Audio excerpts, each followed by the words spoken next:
The Galactic Council had been expecting humanity's first diplomatic vessel for months.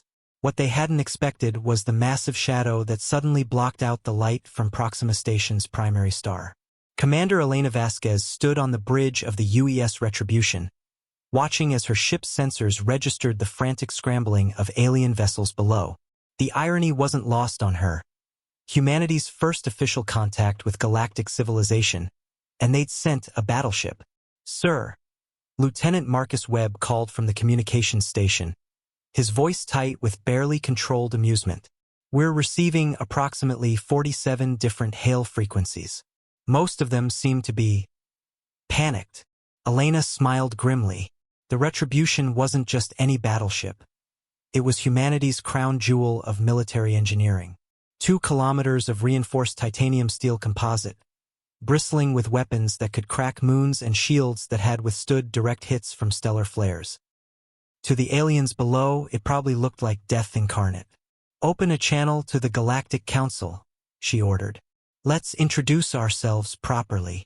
The main view screen flickered to life, revealing a collection of beings that looked like they'd rather be anywhere else in the galaxy. The Council's leader, a tall crystalline entity called High Arbiter Zexthal, stepped forward with what Elena assumed was diplomatic composure, though his species equivalent of sweating was quite obvious. "Greetings, humans." Zexthal's translator rendered his crystalline chimes into perfect English.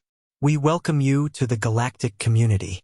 We were expecting a diplomatic vessel, not a—" He paused, searching for words. "Weapon of such magnitude." Elena clasped her hands behind her back, every inch the professional naval officer. "High Arbiter, I am Commander Elena Vasquez of the United Earthship Retribution. We apologize for any confusion, but this is our diplomatic vessel." The silence that followed was so profound that Elena could hear the soft hum of the ship's fusion reactors. Several alien council members exchanged what she interpreted as deeply concerned glances. "Your diplomatic vessel," Zexthal repeated slowly, "is a battleship capable of orbital bombardment?" "Among other things, yes," Elena replied matter-of-factly. "We've found that diplomacy works best when backed by the implicit understanding that we're capable of turning problems into very small, very hot particles of matter." Dr. Sarah Mitchell, the mission's xenobiologist, stepped up beside Elena. She'd been studying the alien reactions with fascination. "Commander, I believe we may have caused some cultural misunderstanding.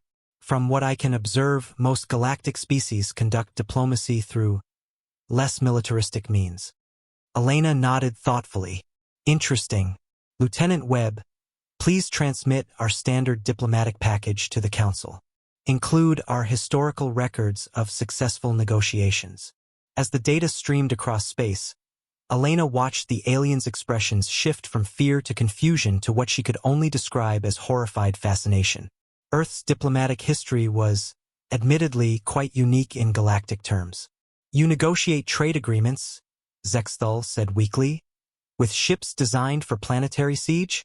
"Well, yes," Elena replied. "Why wouldn't we? Our previous experiences with first contact situations have taught us that showing up with anything less than overwhelming force tends to be disadvantageous." The council members huddled together in rapid, untranslated discussion. Elena caught fragments about impossible species and weaponized diplomacy, and how did they survive their own evolution? Finally, Zexthal turned back to the screen.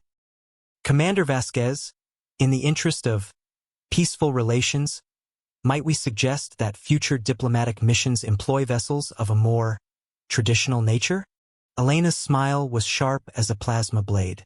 "High Arbiter, with all due respect, this is traditional for us. But we're willing to discuss terms. Perhaps we could start with trade negotiations?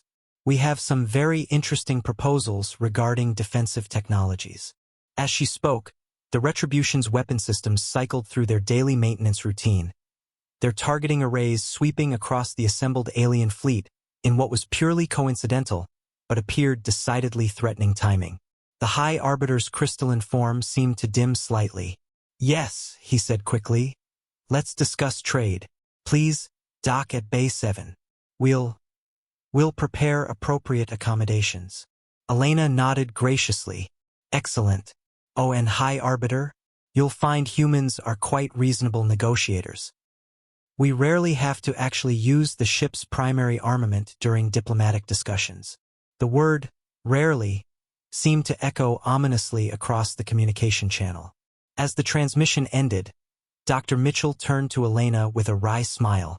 I believe we've just redefined galactic diplomacy. Elena watched as alien vessels scrambled to clear a path for the Retribution's approach. Good, she replied. It was getting boring anyway.